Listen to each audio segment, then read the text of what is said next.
Welcome to the sound of drums long fallen silent, and the men who still march through memory.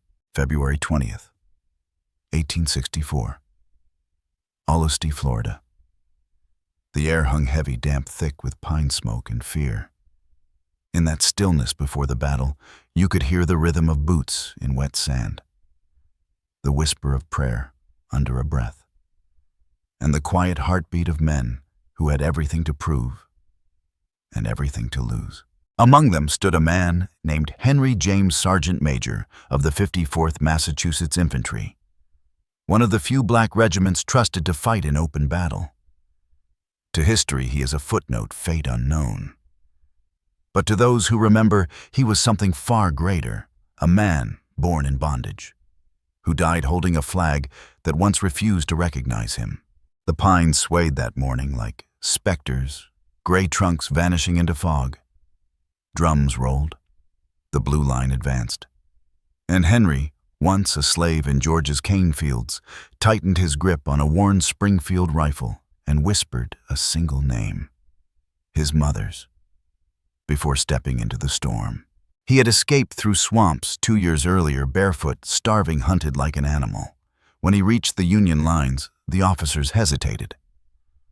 A black man in uniform was a risk. But Henry didn't beg. He stood straight, eyes fixed, voice low. I didn't come to be hidden. I came to fight. Now, in the heart of Florida's wilderness, he would. The Confederates waited behind the tree line, their rifles ready, their disbelief sharper than their bayonets. To them, the sight of armed black men was more than rebellion. It was blasphemy. And when the first volley cracked, the forest erupted in flame and smoke. Witnesses said the sky went white powder and sunlight and ash merging in a blinding storm. Men fell, others rose, and through the chaos, Henry saw the regimental colors, the same torn flag that had survived Fort Wagner, begin to falter. Someone had dropped it. He didn't think he ran. Bullets hissed through the air like hornets, clipping branches, slicing smoke. He could hear his name being shouted. Henry, don't go, but the sound blurred with cannon thunder. He caught the flag before it hit the mud. For a heartbeat, everything stopped. Even time seemed to hold its breath. Henry lifted the colors high. The men of the 54th rallied around him, forming a wall of blue and black and blood. He turned, voice hoarse but steady, or don't let them take it. The line surged. Smoke swallowed the ridge. The ground shook. And somewhere in that inferno of pine and gunpowder, the flag vanished again. What happened next was never recorded. Some say Henry was captured and executed on the spot, punished for daring to wear Union blue. Others insist he fell holding the flag to his chest, buried where he stood. The official report ended in silence. No grave, no citation. Just 2 words, fate unknown.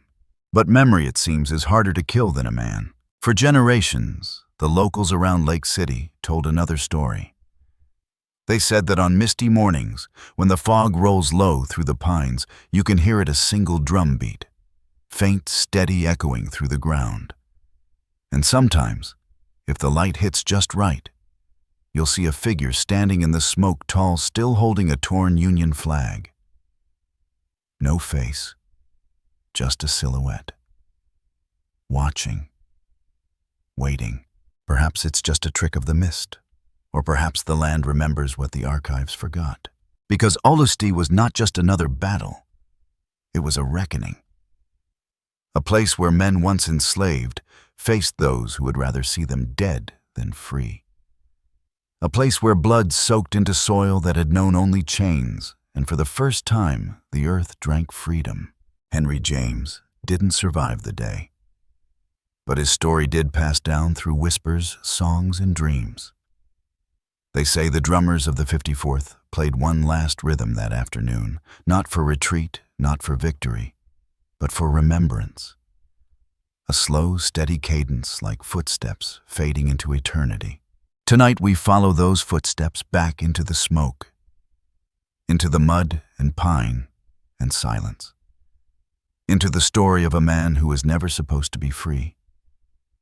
and yet for a brief and burning moment was more than free. He was immortal. Before we begin, leave a comment where you're watching from and tell us what freedom means to you. Because every time we speak their names, we bring them home. Florida, February 1864. A land of pine and swamp and silence. Before the battle, it was only a blur of color green and gold sand and mist, a place that seemed untouched by history, until war found it. The morning light drifted through thin smoke rising from abandoned fields. Horses snorted restless, as if sensing what was coming. Somewhere, an axe echoed against a tree trunk, someone building, someone burning. No one quite sure which side of the line they stood on anymore. The war had been raging for 3 years now. The Union wanted control of the South's last remaining railroads. Florida, though small in numbers, fed the Confederacy with salt beef and lumber. To cut that line was to starve the beast. That was the plan on paper. But paper, as always, burned easily. To the soldiers of the 54th Massachusetts and the newly formed 8th United States Colored Troops, Florida was something else entirely. It was the first time many of them had returned to the land of their captivity. Some had escaped from these very counties. Some had buried kin here without names, without stones. And now they came back not as fugitives, but as men in uniform. Imagine what that must have felt like. To march through the same soil that once swallowed your footprints as you ran for your life now, wearing the blue of the Union musket slung over your shoulder, sunlight flashing off brass buttons polished by trembling hands. Every step forward was a defiance, every breath a declaration. The Union column that entered Florida was a strange mosaic: white regiments from New York, Rhode Island, and Connecticut, black regiments from Massachusetts and Pennsylvania. At the head rode General Truman, Seymour confident and patient, convinced that victory would be swift. He believed the Confederates were scattered, weak, disorganized. He believed wrong. The march from Jacksonville to Olustee stretched through 40 miles of wilderness. Pine flats, cypress swamps, long stretches of sand that swallowed wagon wheels. The soldiers moved slow. The sun scorched by day, the cold bit by night. They camped among whispering trees, smoke from their fires curling into the stars. The men joked softly, sang low, but beneath the laughter was unease, that peculiar silence before something breaks. Henry James walked with his regiment in the middle of the column, his boots heavy with mud, his rifle coated in ash. He was a man used to heat and hunger, but even he could feel something unnatural in the air. The birds had gone quiet. The dog stopped barking. It was as if the whole forest held its breath. At dusk, the soldiers made camp near a stand of tall pines. The quartermaster's tents went up, wagons circled for defense, and fires flickered between tree trunks like small suns. The air smelled of sweat, coffee, and pine tar. Men wrote letters home by candlelight, words scratched on damp paper hands, shaking from exhaustion. Some wrote of victory to come. Others, without saying it aloud, wrote as if it might be their last. In one corner of the camp, the 54th Massachusetts gathered. They were proud, wary, disciplined veterans of Fort Wagner, survivors of hell itself. Their faces were carved with determination and loss. Some still carried scars that no surgeon could remove. They spoke little. They knew what tomorrow might bring. War had taught them that optimism was a luxury. Henry sat by the fire, cleaning his rifle. Around him, the night pulsed with the distant murmur of frogs and the occasional cough of a soldier. He looked up once toward the tree line, where the shadows seemed thicker, deeper. He didn't move, didn't speak, just stared. Then slowly he turned back to his weapon and whispered a short prayer. It wasn't the prayer of a man asking to live. It was the prayer of a man asking to matter. Beyond the campfires, Confederate scouts moved quietly through the dark, barefoot rifles, low eyes glinting under moonlight. They watched the Union glow from afar, counting fires, measuring distance.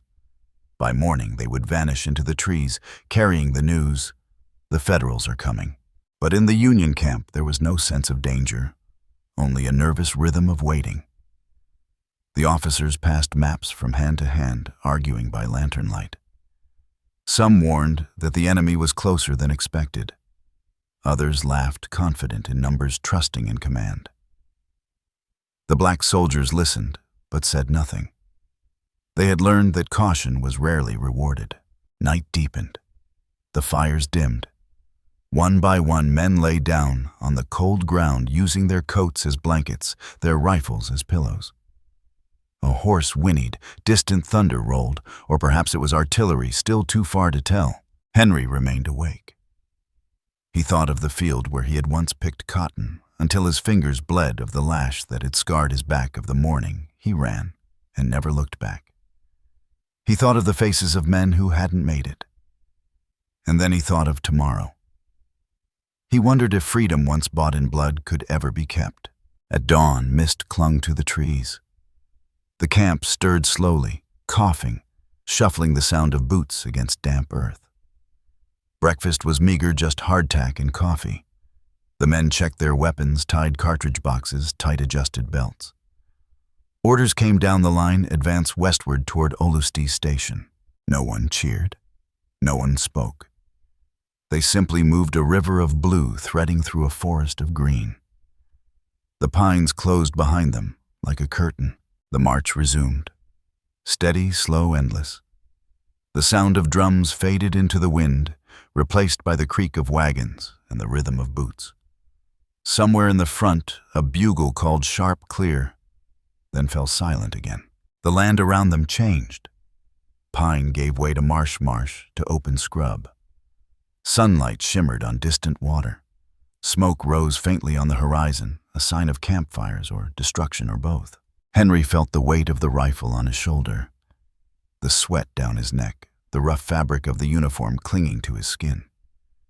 He thought of what it meant to wear that blue, to fight for a country that did not yet see him as equal to die for a flag that had once turned its back. And yet, he marched. Because some promises are worth keeping even when they are not yet kept. By midday, the column reached a wide clearing, Olustee. To the west, smoke curled thicker now, the faint crack of rifles echoing in the distance. Scouts rode back fast, shouting warnings. But the men kept moving. No one wanted to believe that the trap had already been set. The ground trembled faintly underfoot. The smell of gunpowder drifted through the pines. Henry looked up, sky, bright air, still a moment caught between peace and chaos. He tightened his grip on the rifle. Behind him, someone whispered a hymn, low, steady, almost lost to the wind. It was the calm before the storm, the breath before the scream, the last quiet hour before history tore open. And somewhere deep inside, Henry James, once a slave, now a soldier, closed his eyes for a second and listened. Not to the generals, not to the orders, but to the pulse of the land itself, steady, ancient, waiting. Because history was coming, and this time it would remember their names. The records begin, as they always do, with paper. Cold, measured, distant. They speak in the language of logistics, never grief. Engagement near Olustee Station, Florida, February 20th, 1864. That's all it says. No cries, no smoke, no faces, just the sterile echo of bureaucracy trying to describe chaos. In Washington, it was a footnote in the great arc of war. One more clash, one more setback in a campaign, stretched thin across a broken country. But for those who marched into the pine wilderness that day, the paperwork meant nothing. The orders said advance. The forest said beware. And somewhere in between, truth disappeared. According to official Union dispatches, the force numbered about 5,500. 3 brigades under General Truman Seymour. 14 pieces of artillery, 2 cavalry squadrons. And among them, nearly 1,000 men of color, the 54th Massachusetts, the 8th U.S. Colored Troops, and detachments of the 35th. Men who had been enslaved, whipped, denied literacy, now marching under flags that still struggled to call them brothers. Across the clearing, General Joseph Finnegan's Confederate command waited about 5,000 strong, entrenched their guns hidden by scrub and pine. They'd had days to prepare, rifle pits dug deep, artillery sighted low, a killing field disguised as open space. The skirmish began around noon. Confederate scouts withdrew deliberately, drawing Seymour's men further west, deeper into the trap. He believed they were retreating. He believed the enemy was weak. He believed wrong. At 2:30 p.m., the 1st Union Brigade stepped into the clearing. Then thunder. Artillery from Finnegan's line ripped through the trees. The earth shook. Men fell before they ever saw who fired. The smoke swallowed everything. Reports filed afterward read like inventory lists. Brigade 1 advanced, suffered heavy casualties, withdrew in disorder. Brigade 2 engaged briefly, ammunition expended, line broken, each phrase trimming horror into manageable sentences. But if you read between the lines, you see it. You hear it. The rhythm of disaster. The 7th New Hampshire broke first. Their colonel fell, their lines wavered, and panic spread like fire through dry grass. The 8th U.S. Colored Troops were ordered forward to cover the gap. They moved fast, faster than expected, into the open killing ground. They advanced through smoke so thick, it turned noon into dusk. No landmarks, no guidance, only the sound of rifles and the echo of their own breath. Officially, it was called bravery under fire. In truth, it was something rawer, a determination to prove human worth to a world that still doubted it. Henry James. The 54th Sergeant Major marched just behind the 8th. His unit had been in reserve holding the left flank. When the order came, they knew what it meant: rear guard, sacrifice. Stall the enemy so others might live. They formed ranks in silence, no speeches, no drums. Just a quiet understanding. Union shells screamed overhead, short-fused, scattering dirt and limbs together. Some fell to their knees, praying. Others pressed forward, shouting nothing at all, their mouths open, their throats empty, because the roar was too loud to hear one's own voice. By 3:00 p.m., the battle was chaos. Both sides locked in a deadly rhythm load, aim, fire, reload, until arms trembled and smoke burned the lungs. The pine forest lit up with muzzle flashes. Every tree was a wound. Every inch of ground cost a life. The Union cannon fired blindly into the haze. Some shells landed among their own men. But there was no stopping, not anymore. The 8th and 54th fought shoulder to shoulder, their lines shredded but unbroken. And still the Confederates poured fire into them, astonished at what they saw: men they had once enslaved, now refusing to kneel. A Confederate private's diary found decades later contained one trembling line: they would not yield. I shot one, and he rose again. No name, no context, just the confusion of a man watching history collapse around him. By 4:00 p.m., the Union flank began to crumble. General Seymour, wounded by pride as much as command, sent his final order: hold the field.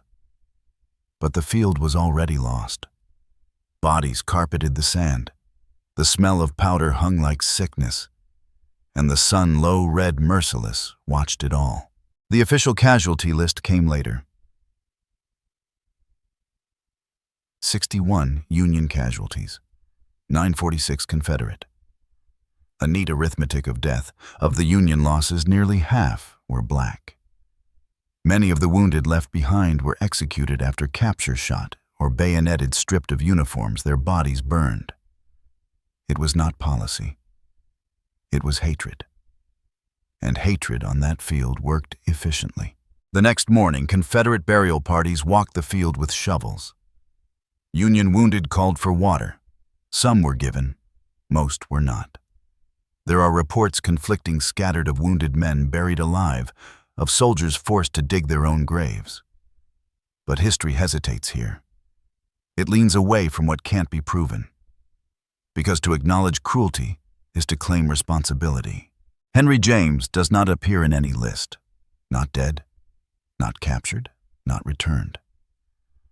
Only fragments of rumor survive a colored sergeant major last seen with colors, a flag bearer, fallen near the center, a man with a banner in his hands, refusing surrender. Weeks later, a folded Union flag arrived in Boston, mailed without sender.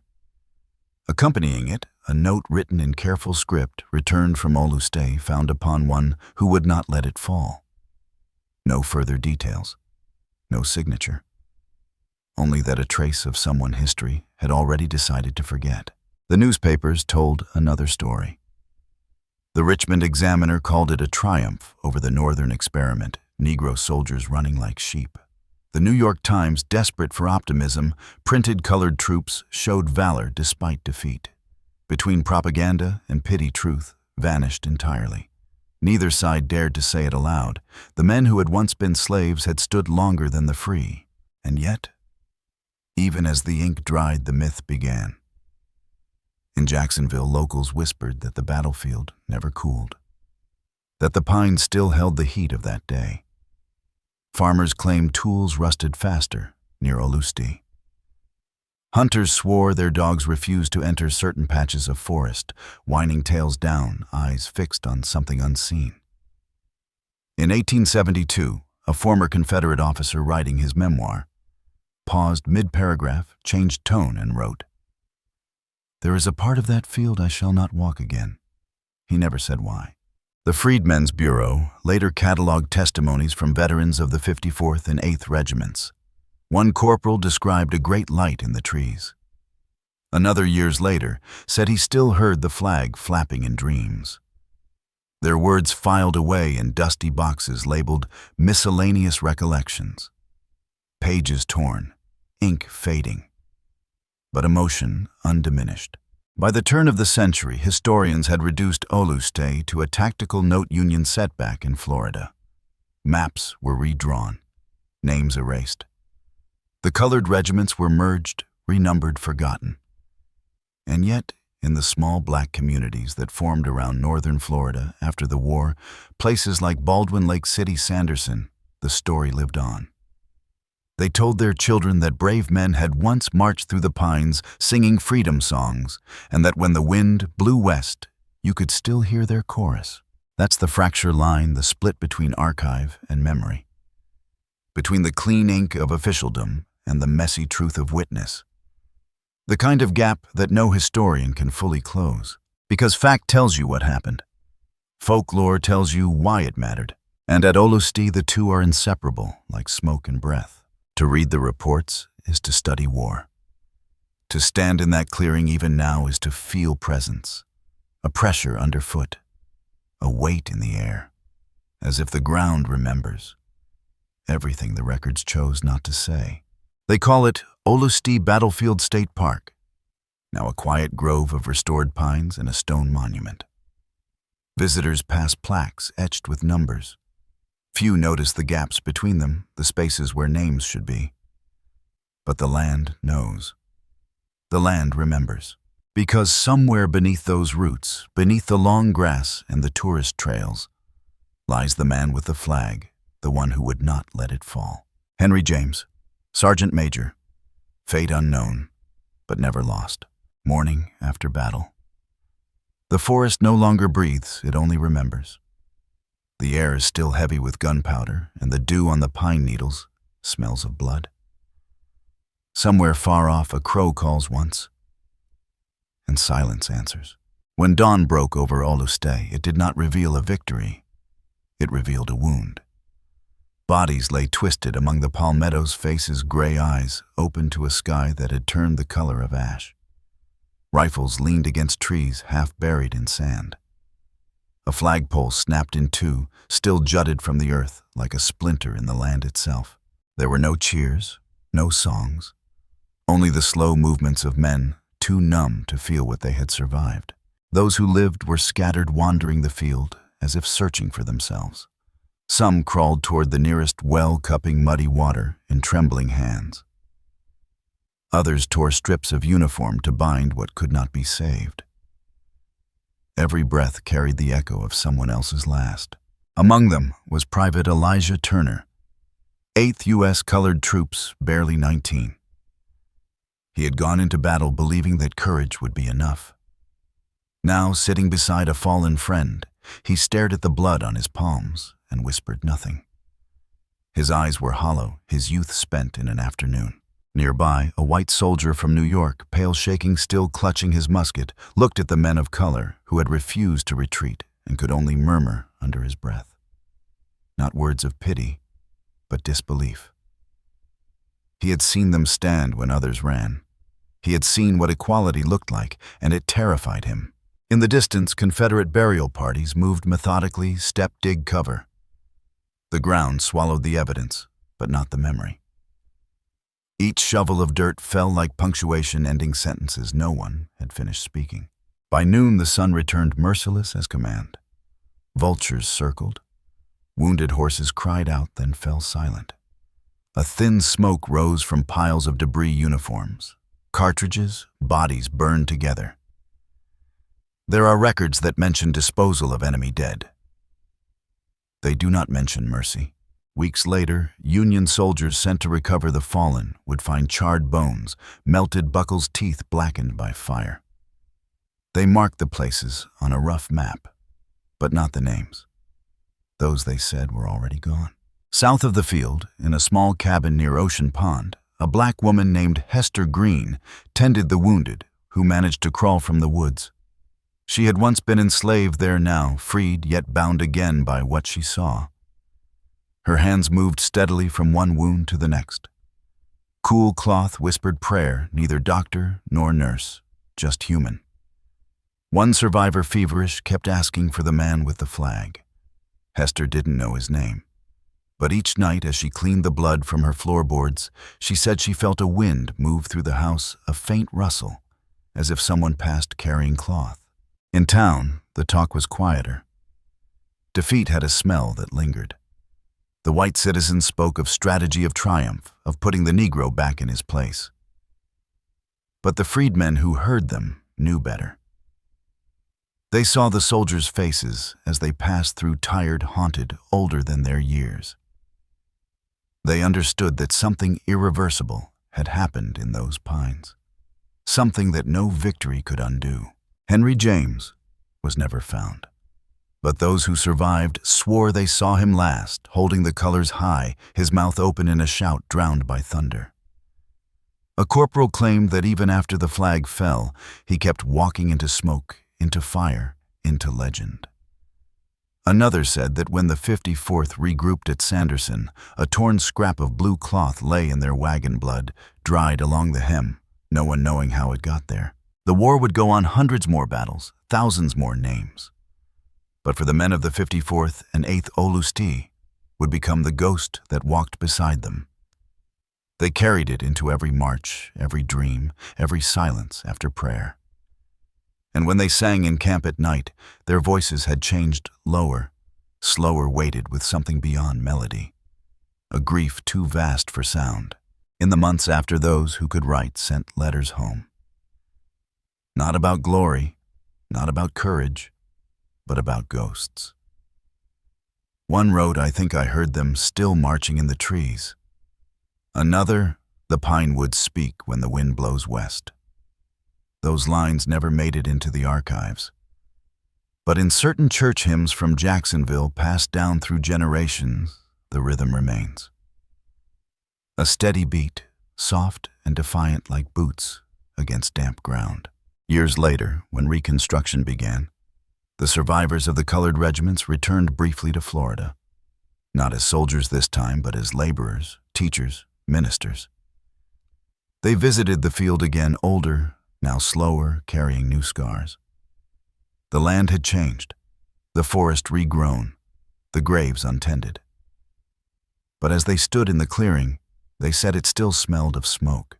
One veteran removed his hat, pressed it against his chest, and closed his eyes. He said he felt a hand on his shoulder, light, firm, though no one stood behind him. He did not turn around. He simply whispered, "We're still here." For years after, people claimed strange things around Olustee. Farmers heard drumming at dusk, steady distant. Hunters saw shadows move where no man walked. Children playing near the old rail line spoke of hearing someone calling names through the trees. The adults would hush them. Don't speak of that place. But stories like roots always find their way back to the surface. And so long before any monument was raised, memory built its own invisible but enduring. The freedmen who settled nearby called that land hallowed. They refused to cut the tall pines, saying those trees still hold watch. They would pass the field quietly on Sundays, removing their hats not out of fear, but respect. Because they knew who still walked there. Time softened, the official reports folded them into archives, tucked them into drawers. But the people who lived closest to the soil never forgot the faces of that day. They spoke of Henry James not as a soldier, but as a spirit of resolve, the man who would not let it fall. He became both memory and symbol proof that freedom once claimed could not be erased. Years later, when the U.S. Army finally began to acknowledge the service of the colored troops, Olustee was barely mentioned. Too small, too far, too inconvenient. But among veterans, the story was told differently. They said, if you want to know courage, walk where the pines burn slow. And when they died, their children and grandchildren carried those words like inheritance.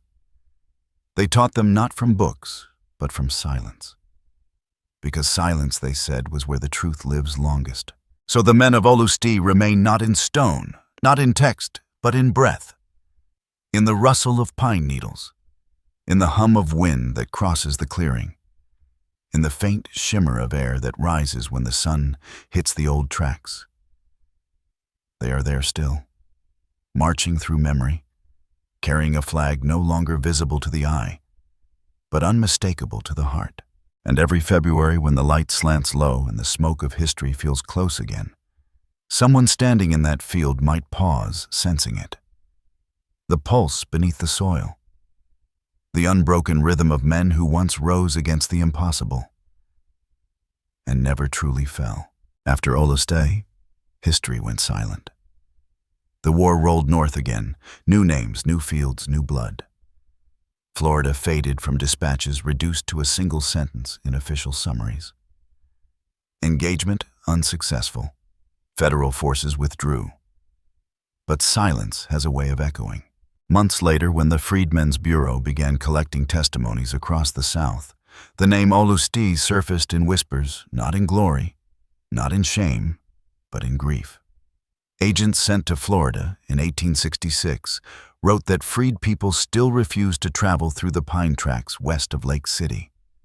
They said the ground there sings when you step too hard. No one wanted to plow it or build near it. Too much had been taken from that soil. The Bureau files are filled with fragments. Letters report small notes written by tired men trying to organize a shattered world. One document marked miscellaneous reads local freedmen reports hearing voices at Olustee calls them. Soldiers says they ask for water. Another recovered remains of U.S. colored troops buried without markers. Locals, fearful, will not assist. It ends abruptly signed, only W.H. Bureau agent. Those reports never reached Washington. They stayed in regional offices, Jacksonville, Tallahassee, Savannah, stacked in boxes forgotten by policy, but not by memory. When researchers uncovered them, a century later, the paper was brittle ink faded to rust. Yet the weight of the words still pressed like a bruise. There are official maps too, Union and Confederate drawn after the war. Lines of advance retreat, estimated positions.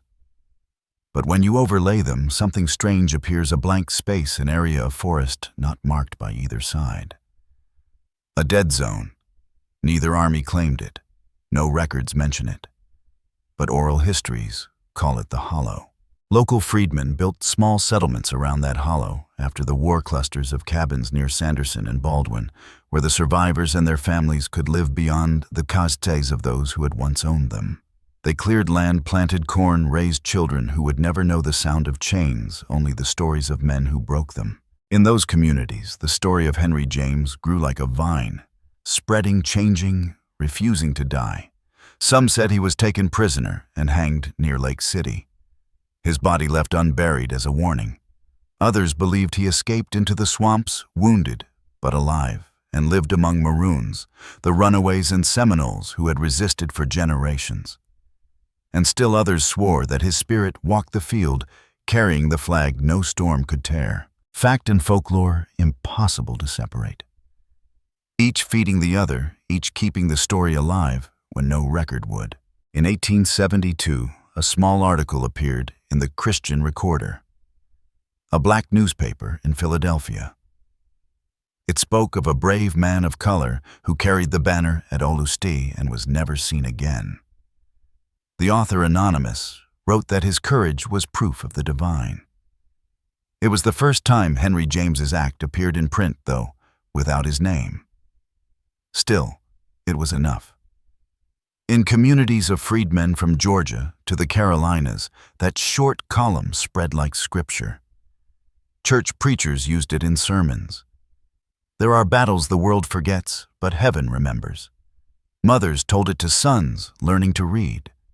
It became a parable not of war, but of endurance.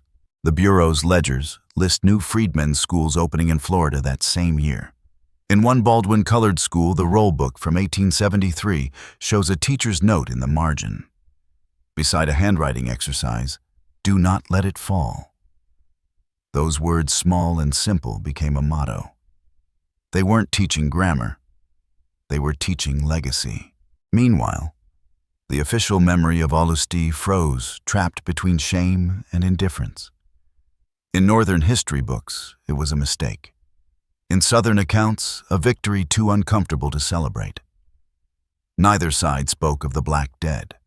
Their names, hundreds of them, were folded into the general phrase, colored casualties. Even the 54th's regimental history, printed in Boston in 1891, mentions Olustee in half a page, then moves on.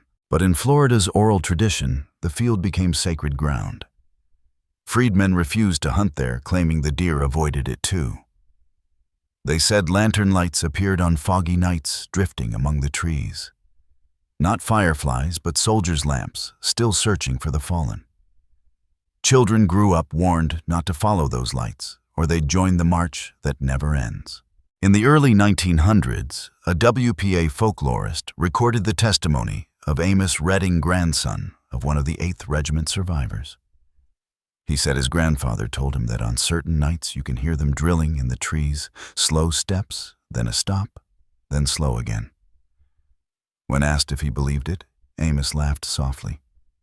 He said, "I don't know what to believe, but I don't walk there after dark." Even in Reconstruction politics, the shadow of Olustee lingered. When freedmen gathered to vote in 1868 under the new Constitution, some carried small blue ribbons tied to their lapels, a quiet tribute to the men who fought in blue and vanished in smoke. They called them James ribbons. No law recognized them, no paper recorded them, but they gleamed in sunlight as ballots dropped into boxes. A silent oath, never again invisible. Decades later, in 1920, when the state of Florida first began to restore Confederate memorials, a group of black veterans petitioned to mark the graves at Olustee. Their request was denied, records incomplete, the letter said. But they gathered anyway, standing beyond the fences, hats in hand. They recited names not written, anywhere names remembered only by mouth, by song, by heart.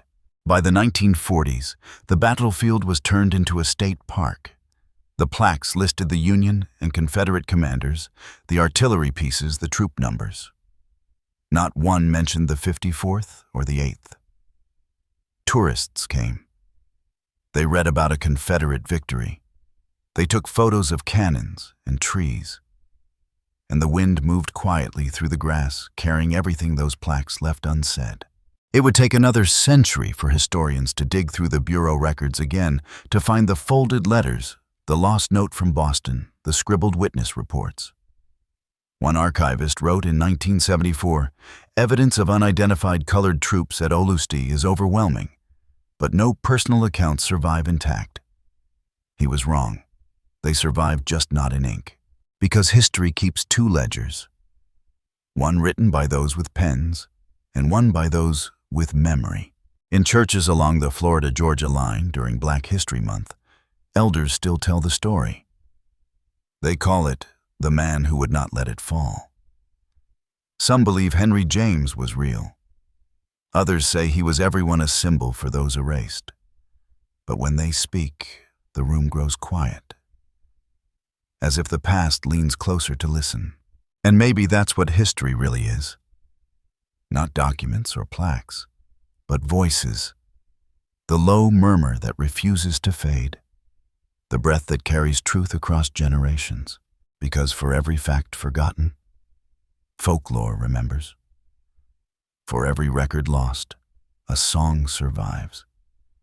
And when you stand at Olustee today, in the hush of afternoon, where light drips through pine needles like old fire, you can almost feel the two worlds overlap. Paper and spirit. Fact and faith. Man and myth.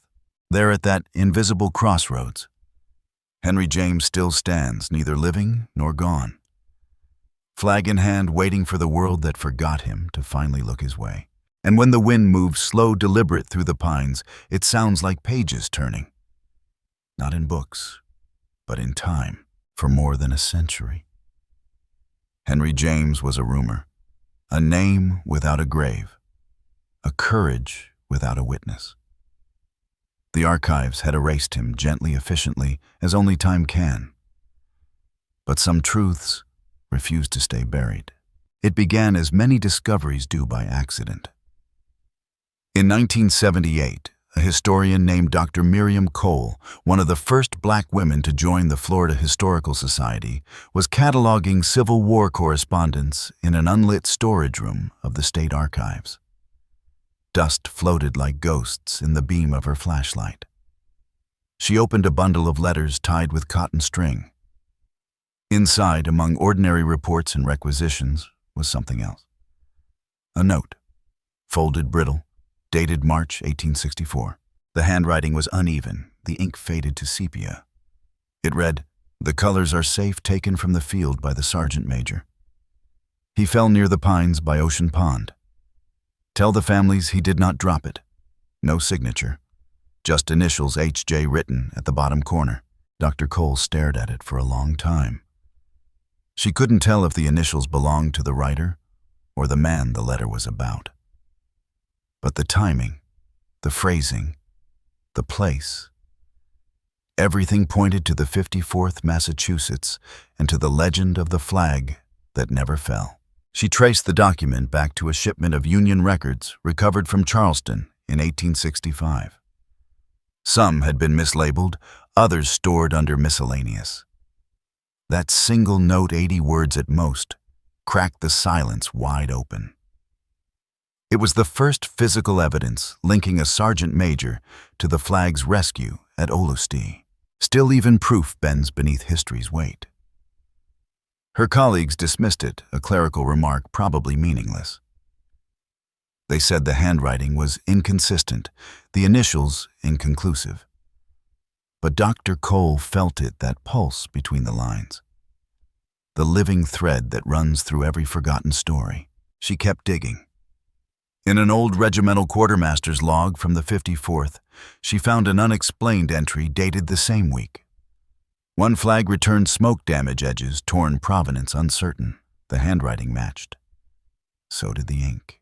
The flag itself, long believed lost, was still stored in the Massachusetts State House collection, sealed behind glass. She examined it under low light blue, faded to gray, 13 stars, almost gone. At the bottom edge, stitched in dark thread, nearly invisible to the naked eye, she found a single name embroidered in shaky cursive. Not by an officer, not by a factory seamstress, by a soldier's hand. It read James. She stood there for hours, unable to move. History had tried to flatten him into rumor. Yet here he was, a signature small and stubborn, sewn into fabric older than memory. That night, Dr. Cole wrote in her diary, "If ghosts exist, they exist in ink waiting for us to read them." She published her findings quietly, a paper in an obscure academic journal titled "Recovering the Colored Regiments of Florida." It reached few readers, but among those who did, the story began to breathe again. Teachers in Duval County began using it in classrooms. Local churches added his name to their February services. At Baldwin Middle School, a student essay contest asked who carried the flag. And for the first time in 114 years, the answer had a name: Henry James. But this rediscovery was not only about one man. It was about what he represented, all those whose valor dissolved in the margins. Dr. Cole wrote, "The greatest violence is not death. It is the act of forgetting." She wasn't alone in feeling that pull. Archaeologists began surveying the Olustee site again in the 1980s, ground-penetrating radar, soil cores, metal detectors. What they found wasn't treasure. It was testimony. Mini A-balls lodged deep in pine roots, fragments of canteens stamped USCT, and buttons brass weathered, each marked with an eagle spreading its wings. They found them clustered in one small area near Ocean Pond, right where the note had said he fell near the pines. It was as if the land itself confirmed the story. The evidence long hidden under moss and sand rose again, one relic at a time. But for Dr. Cole, the most haunting discovery came later. While sorting through Freedmen's Bureau letters, she came across one from 1868, unsigned, written in careful script on cheap paper. It said, "We are still here. The field burns slow but steady. Tell them he stands yet." The writer did not say who he was. She didn't need to. The past was speaking back, and somewhere in that dialogue between archive and earth, between ink and air, the man who was never meant to exist became undeniable. When the Olustee reenactments began decades later, they followed the standard scripts: gray versus blue, north versus south. But after Dr. Cole's work, descendants of the 54th and 8th USCT began to join the ceremonies. They came in Union blue boots, dusty rifles carried with reverence. They marched slowly through the pines, not as spectacle, but as restoration. One carried a replica of the old flag stitched with the same name at the bottom edge. The crowd went silent when they raised it. For a moment, even the reenactors in gray lowered their eyes. No speeches, no cheers, just the quiet understanding that some stories refuse to die twice. There is a photo from that day, February 20th, 1996. In it, the flag catches a ray of light breaking through the trees. Behind it stands a man who looks almost carved from the same earth, dark uniform. Steady hands, eyes distant. For those who believe in coincidences, it was just a picture. For those who believe in echoes, it was something else. They say when the photo was developed, a faint shimmer traced the outline of another hand on the flag. Not the reenactors, but older, translucent, as if helping him lift it. Maybe it was light, maybe it was memory, maybe it was both. That image traveled far, shared in history classrooms, printed in Black Heritage calendars, posted in community centers across the South. Each time the caption changed slightly, but the essence stayed. The flag that never fell. And that was the moment the circle closed. The rumor became record. The folklore became fact. The forgotten became known. Henry James, once a name without a file, now has both a page and a place. At the small Black History Museum in Jacksonville, his story hangs beside that of the 54th. The exhibit is modest, a uniform replica, a facsimile of Dr. Cole's note, a photograph of the battlefield today. But in the corner under glass lies a single piece of cloth, blue frayed, almost weightless. A fragment of the original flag, and stitched near its edge, the faint letters JAMES. Visitors pause there longer than they expect to.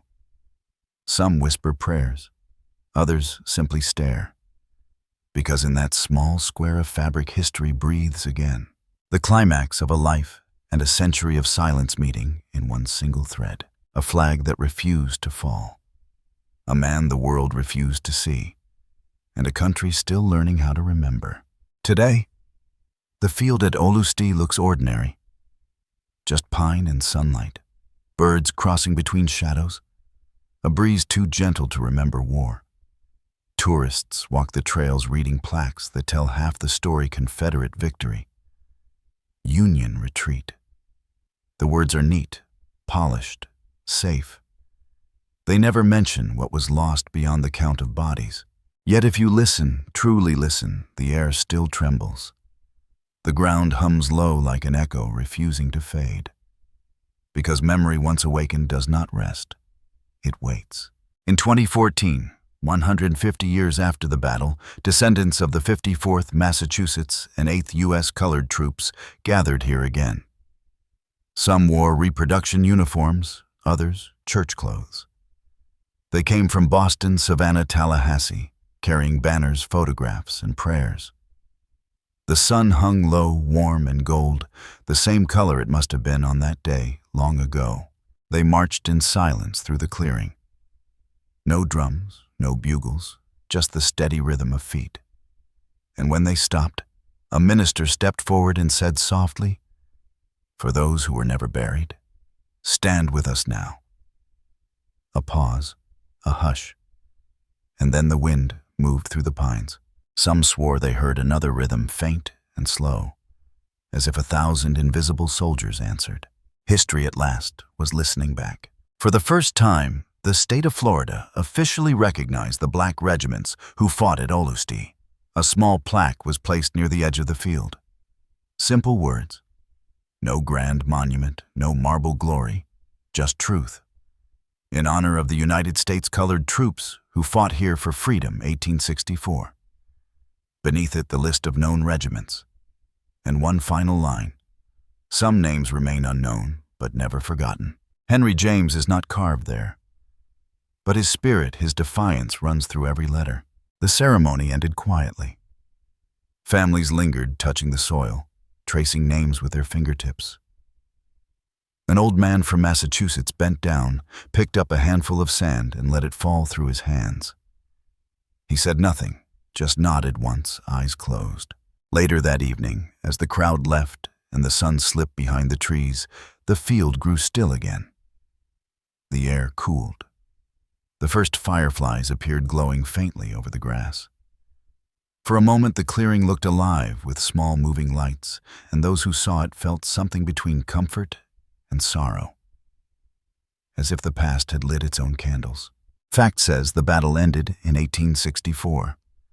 But folklore insists it never really ended at all, because the men who fought there, the ones who weren't counted, became something larger than victory or defeat. They became part of the land itself. The freedmen who settled nearby passed down the story generation after generation. At kitchen tables in church pews at night beside the fire, always the same refrain. The man with the flag did not let it fall. Children grew up repeating it like prayer. And maybe they didn't know his name, but they knew what it meant. Through Reconstruction, through segregation, through every wave of history that tried to wash the slate clean, the story endured. Quietly, stubbornly, like roots gripping the earth beneath storm and drought alike. In the 1960s, when the civil rights movement surged through the South, a few young activists from Florida carried a hand-painted banner to a march in Tallahassee. It showed a black soldier raising a flag above smoke and pine trees.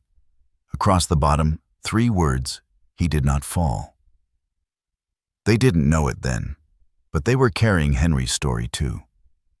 It had simply changed form, from battlefield to banner, from war cry to protest chant, from silence to song. Because freedom is not a single victory. It is a rhythm. A pulse that outlives the men who first heard it. And when that rhythm falters, when truth begins to fade, someone somewhere always lifts the flag again. Today, if you walk the Olustee field alone near dusk, you might still feel it. A sudden shift in the air. A chill that isn't cold, but present. The pines whisper softly, bending slightly east, as if saluting something unseen. And sometimes, though, maybe it's just imagination, you might notice a faint shimmer where the light bends near the horizon. A shape half-formed standing still. A man perhaps holding a flag that moves without wind. Maybe it's nothing, maybe it's everything. What remains certain is this: the flag never truly fell. Because as long as stories are told, as long as names are spoken, as long as memory finds breath, Henry James stands. Not in stone, not in bronze, but in the living voice of history. He stands in the lessons taught to children who never learned his name. He stands in the courage of those who march still under skies that once denied their freedom. He stands in the silence between words, that sacred pause where truth and reverence meet. And maybe that's how all heroes survive. Not through monuments, but through echo. Through the hearts that remember the voices, that repeat the hands, that still reach to hold the weight of a flag. So if you ever find yourself there, among the pines of northern Florida, where the air smells of rain and memories stop for a moment, listen, because you may hear it too. That soft, steady rhythm in the distance, the sound of drums long fallen silent, and the men who still march through memory. And as the sun fades, whisper his name, Henry James, and know that somewhere, somehow, he whispers back, "I did not let it fall."